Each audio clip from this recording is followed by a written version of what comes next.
Rádio Rio de Janeiro passa a apresentar o programa Estudo das Obras de André Luiz. Vamos refletir sobre o livro Os Mensageiros. Produção e apresentação, Marco Antônio e Tereza Cristina.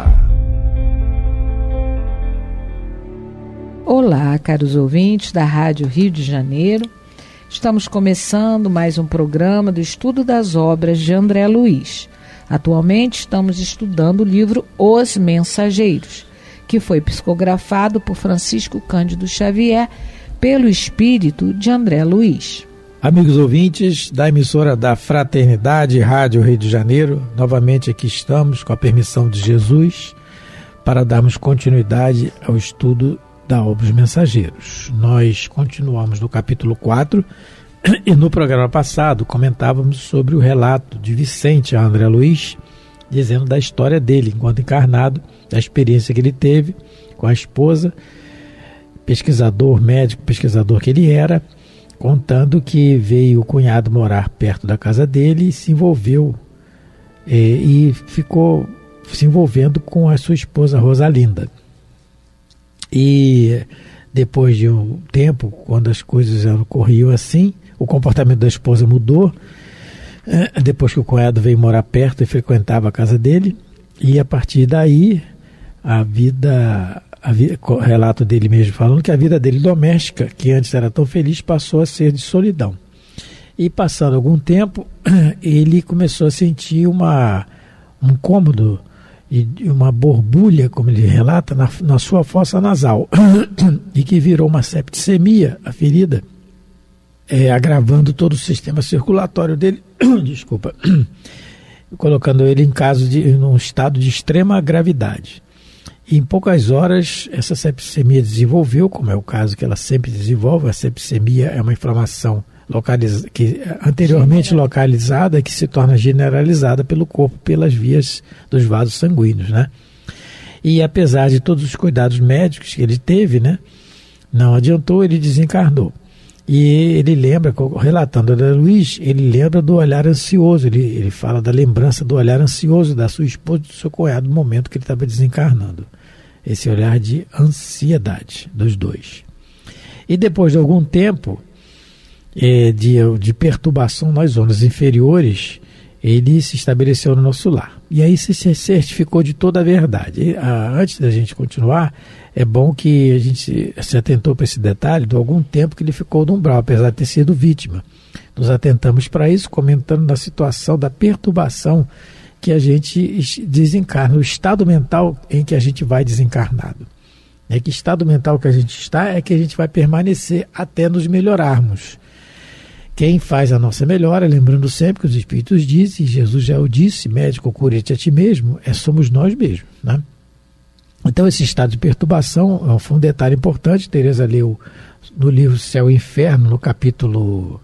Primeiro parte segunda. Da segunda parte, capítulo 1, item 6, sexto parágrafo, em que Allan Kardec coloca na questão da perturbação, na transição da vida corporal para a espiritual. É exatamente o que está aqui. E aí ele se certificou de toda a verdade. Lembramos também que em raros casos, raríssimos, os espíritos eles impedem a nossa lembrança dessa encarnação, mas são raros. É a exceção à regra, né? É a exceção que diz a regra, vamos dizer assim, né? Porque de uma maneira geral a gente sempre vai lembrar da nossa encarnação, porque é a continuidade da nossa vida. Eu, Marco Antônio, vou continuar sendo Marco Antônio. Só vou mudar de personalidade lá quando eu for reencarnar novamente. Em outro corpo, com famílias diferentes, talvez, lugares diferentes, aí vai ser outra pessoa.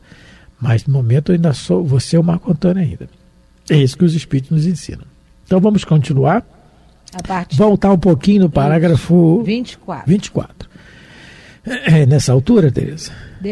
Depois de algum tempo de tristes perturbações nas zonas inferiores, quando já me encontrava restabelecido em nosso lar, certifiquei-me de toda a verdade. Voltando ao lar terreno, encontrei a grande surpresa. Rosalinda havia desposado Eleutério segundo as dúvidas. Então, assim como André Luiz, ele voltou ao lar terreno e viu ela casada de novo. Aí o André Luiz vira e fala assim: como são idênticas as nossas histórias? Exclamei impressionado. Então é igualzinho, o que você está falando? É porque está igual, você tal. Não é bem idêntica, não. Morreu. Não é bem idêntica, não, porque a Zélia, o que consta, ela não tinha outra pessoa. Até aí não é idêntica, porque a Zélia, o que consta, não tinha ninguém. Não é? Então já começa a não ser idêntica, mas ele já quer saber que é idêntico. Por quê? Voltando àquele sentimento que a gente falou em programas anteriores. Ele, quando relata, André Luiz, quando relata a história para o Vicente, ele mesmo fala, ele caprichou aqui na sensibilização da narrativa. Ele fala, se detendo de propósito em pequenos detalhes, para se parecer sofrido, vítima. Então ele quer continuar sendo, é idêntico à história. Aí o Vicente vai falar, isso aqui não. Protestou a sorrir. O interessante aqui, que eu até assinalei aqui, protestou a sorrir. Ele está contando uma coisa para o André Luiz diferente de como o André Luiz contou para ele. Sim. A gente já está reparando isso. Por quê? O André Luiz, como a gente falou, colocou dramatização muito na situação. Continua colocando. Continua colocando. E ele não. E se for comparar... E a gente vai ver que o caso é muito diferente. E se for comparar aqui, a gente podia dar até razão se o Vicente dramatizasse, coitado. Porque realmente ele passou perrengue. E o André Luiz não. Quem tinha que se dramatizar é a Zélia lá, coitada, né? Por isso que ela dava bronca. Não quero que lembre seu pai aqui. Vamos lá. Voltando aqui então. Isso aqui não, protestou o sorrir. E continuou. Então o Vicente vai explicar melhor a situação. Outra surpresa me dilacerava o coração. Somente ao regressar ao lar, soube que fora vítima de odioso crime. Mudou ou não mudou? Mudou ou não mudou? Né? Odioso crime. Olha, quem está envolvido no crime? A esposa e o irmão. Né? Irmão. Meu próprio irmão inspirou a trama sutil e perversa. Então, nada fica oculto. Quando a gente aprendeu lá, até em outras denominações religiosas, que nada é oculto à face de Deus, tudo é descoberto, é isso aqui que ele está dizendo. Jesus fala isso lá, quando ele fala que a gente não colocar a candeia embaixo do alqueire. Tudo que foi escondido um dia vai ser revelado, está lá. Evangelho segundo o Espiritismo, capítulo 24, se eu não me engano, aí tem 3. Quando Kardec pega, né, para estudar isso que Jesus falou, não ponhais a candeia embaixo do alqueire. Aí Jesus fala, tudo que está oculto um dia vai ser revelado. Então, vamos ver se eu acho a Teresa vai procurando. Então, só voltando aqui um pouco, né? Então, a surpresa dilacerou o coração. Lembrando que depois... É o item 2. Capítulo 24, item candeia sob o alqueire. Eu só falei o item errado, é o item 2. Ninguém há que, depois de ter acendido uma candeia, a cubra com um vaso ou a ponha debaixo da cama. Põe-na sobre o candeeiro, a fim de que os que entrem vejam a luz, pois nada há secreto que não haja de ser descoberto, nem nada oculto que não haja de ser conhecido e de aparecer publicamente. Uma hora ou outra a verdade aparece. Jesus já falava isso. Isso. Né? Então ele fala assim, olha, vou repetindo. Meu próprio irmão inspirou a trama sutil e perversa. Então você imagina ele, depois de se equilibrar na colônia, porque ele passou um tempo nas perturbações, como a gente falou, do sentimento que ele levou quando desencarnou. E depois do seu equilíbrio, ele regressa e descobre que foi vítima de odioso crime do irmão.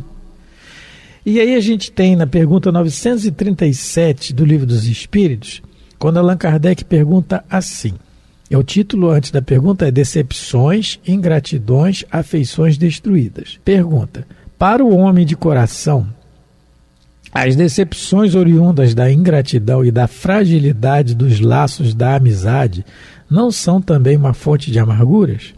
Aí os espíritos respondem, são, porém deveis lastimar os ingratos e os infiéis, serão muito mais infelizes do que vós.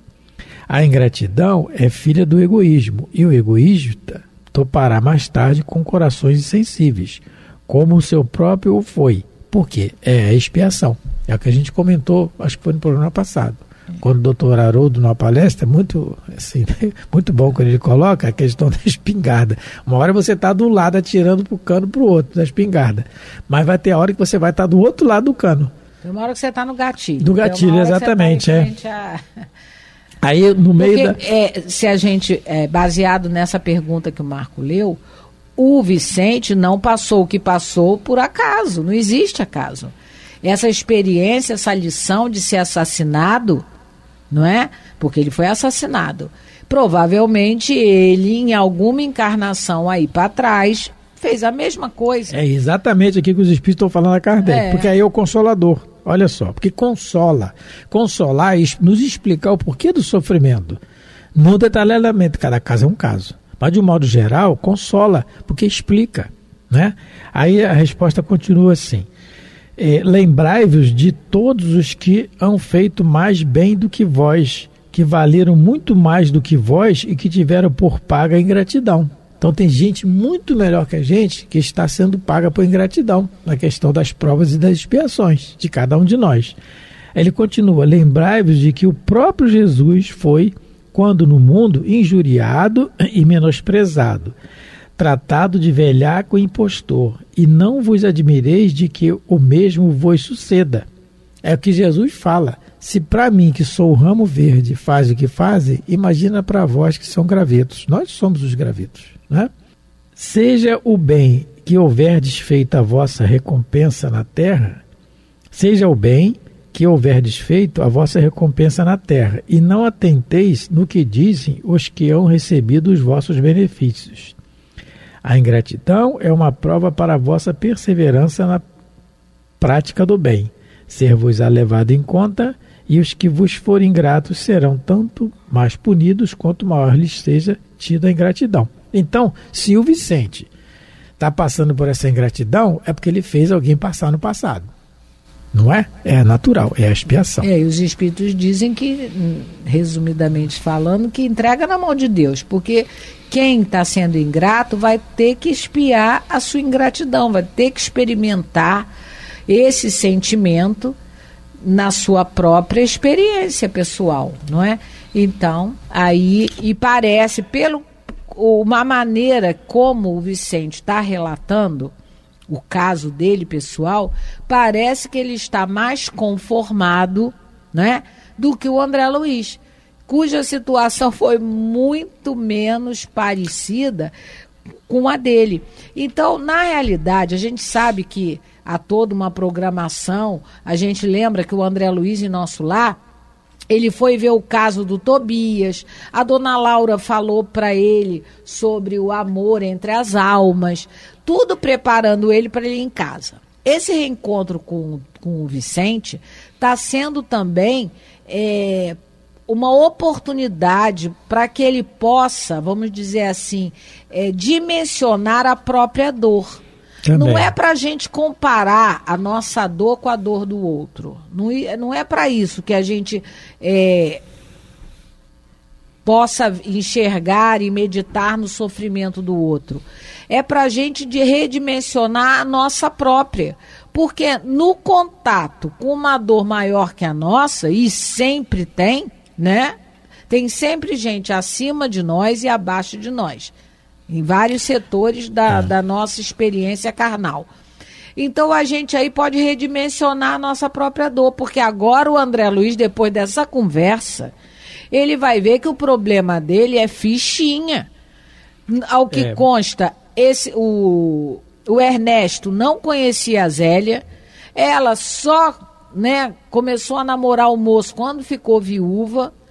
E ele está fazendo um drama, e o outro, coitado, foi assassinado pelo irmão. Pelo irmão. Isso que a Tereza está falando, enfatizando que é o irmão, vamos nos ater mais um pouco aqui, porque a continuidade é a história em si, mas é muito interessante aqui e muito importante para todos nós.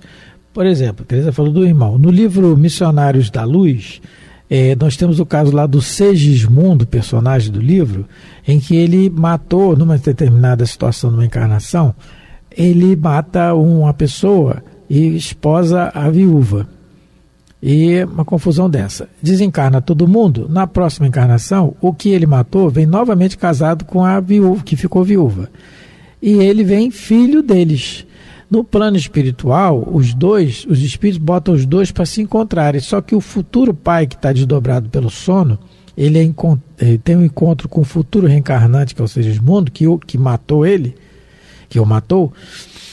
Eles não deixam ele lembrar o futuro pai, não deixam ele visualizar direito quem é, mas só a presença deles já dá um choque ali, né? Mas eles conversam e tudo e tal, mas eles não deixam. O detalhe lá do livro é interessante isso, tem casos que não deixam lembrar. Então, nós temos, mediante isso que eu falei do livro Missionários da Luz, e daqui do irmão que está reencarnado e fez o que fez com o Vicente, na pergunta 260 do Livro dos Espíritos, Allan Kardec pergunta assim: como pode o espírito desejar nascer entre gente de má vida? Não é? Porque depois de uma conversa com os espíritos, o Segismundo, lá no livro Missionários da Luz, ele aceita reencarnar, relutante no início. Ele dá uma desculpa que tem um trabalho no plano espiritual e tal, e o espírito fala: não, meu filho, mas Deus cuida de tudo. Você tem que ir, é melhor para você voltar, para resgatar, tal. E aí ele reencarna, ele vem. Meio assim, não tão 100% concordando, mas vem. E aí, tem casos que a gente realmente raciocina e vai desejar. Os espíritos vão conversar com a gente vai desejar. Que é o que deve ter acontecido aqui, talvez com o Vicente, antes de reencarnar, sabendo que o irmão fez isso com ele. Se o irmão fez isso com ele, é porque já eram problemas dele do passado anteriormente. É claro que é. Quem ama não vai fazer isso. E aí, a resposta da pergunta é assim: forçoso é que seja posto num meio onde possa sofrer a prova que pediu. Pois bem, é necessário que haja analogia. Para lutar contra o instinto do roubo, preciso é que se ache em contato com gente dada a praticada de roubar. Então, é necessário que a gente tenha uma analogia pelo que a gente vai, talvez, passar com o que a gente faliu anteriormente. Com alguém que a gente faliu, que é o caso que eu falei do Segismundo e do Adelino. O nome dele é Adelino, né? Adelino. E aqui o caso do Vicente com o irmão dele, o Eleutério. Né?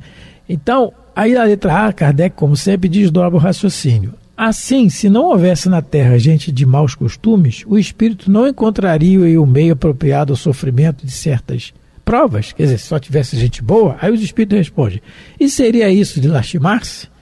É o que ocorre nos mundos superiores, onde o mal não penetra. Eis porque nesses mundos só há espíritos bons. Fazei que em breve o mesmo se dê na Terra. E é o que vai acontecer com a Terra futuramente, né? Regenerado e depois mundos felizes e assim por diante, né? Então, essa questão da expiação é o livre-arbítrio nosso, né? Então, a prova, né? Expiação não. Então, vamos continuar. A prova, desculpa. Vamos continuar aqui mais um pouquinho, que eu me perdi. Minha mulher e ele apaixonaram-se perdidamente um pelo outro e cederam a tentações inferiores. Não havia que recorrer a divórcio, e mesmo que a legislação o facultasse... Naquela época não tinha divórcio. Não tinha. Constituiria um escândalo o afastamento de Rosalinda para unir-se publicamente ao cunhado. Eleutério lembrou, porém, que possuíamos experiências de laboratório e sugeriu a Rosalinda a ideia de me aplicarem determinada cultura microbiana, que ele mesmo se incumbiria de obter, na primeira oportunidade. Então a ideia foi dele, do Eleutério, do irmão. Então, novamente, colocando a questão da expiação, né?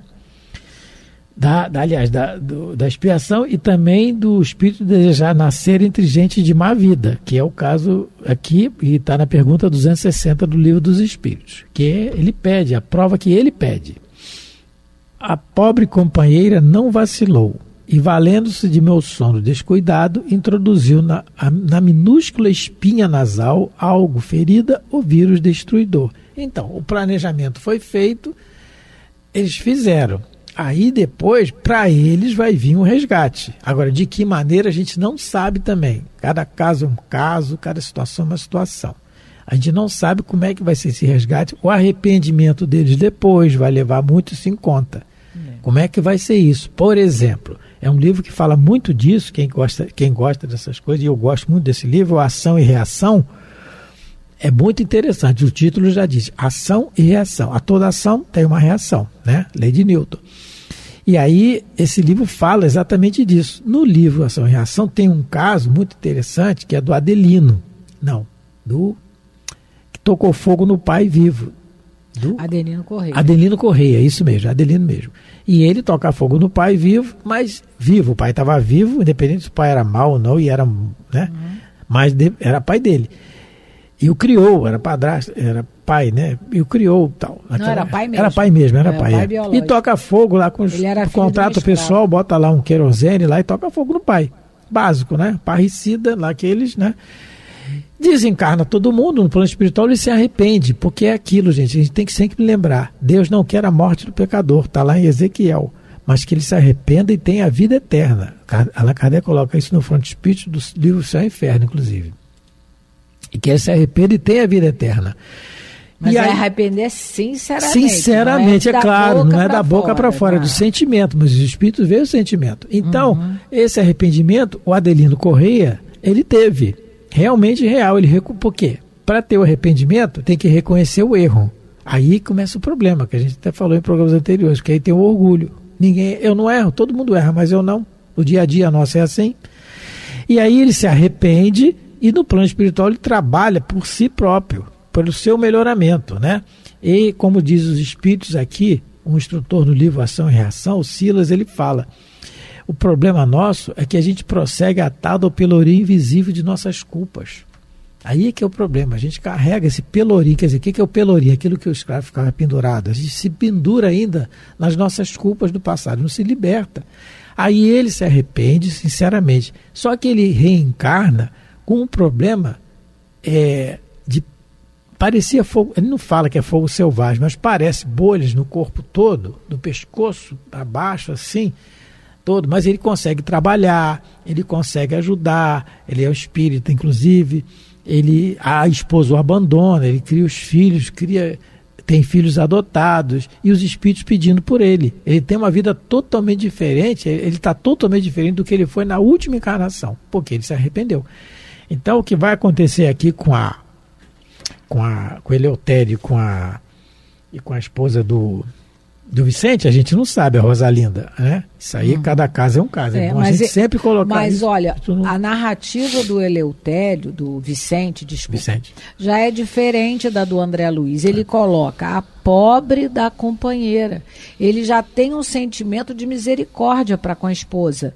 Porque se ele está entendendo, ele já entendeu rápido, né, no mundo espiritual, que o mal não vem de fora, o mal sai de dentro. A gente é mal quando faz alguma coisa errada, quando faz alguma coisa comprometedora. E ele sabe que ele foi a vítima e ela, de alguma maneira, culpada, ela e o irmão. Então ele já consegue ter misericórdia da esposa. Ele coloca, né, que a ideia foi do irmão, mas em momento nenhum aqui ele fala: o desgraçado do meu irmão. Não, ele fala meu irmão, Eleutério, né? E ele já começa a usar de misericórdia para com a esposa. Ele fala a pobre da companheira, porque realmente a gente vê que o doutor Bezerra diz que nós somos os loucos saindo da loucura. O grande problema são os loucos que estão entrando na loucura. Lá no livro Instruções Psicofônicas, tem não sei se é o capítulo 2, é a prece de... fugiu o nome de... Instruções Psicofônicas? É a prece de Cerinto. Ele pede a Jesus muito mais pelos que causam a dor, o sofrimento, pelos que matam, pede pelas vítimas, né? Ele pede por aqueles que foram assassinados, mas pede muito mais misericórdia para os assassinos. Para aqueles, ele pede: Senhor, ajude aqueles que choram, mas principalmente tenha misericórdia daqueles que estão sendo os causadores do infortúnio. E é nesse sentido que Jesus nos fala, e não dá mais, fica para o próximo programa. Muita paz a todos. Hoje nós estudamos o capítulo 4 do livro Os Mensageiros. Fiquem com Deus. Você ouviu pela Rádio Rio de Janeiro o programa Estudo das Obras de André Luiz, com o livro Os Mensageiros. Produção e apresentação Marco Antônio e Tereza Cristina.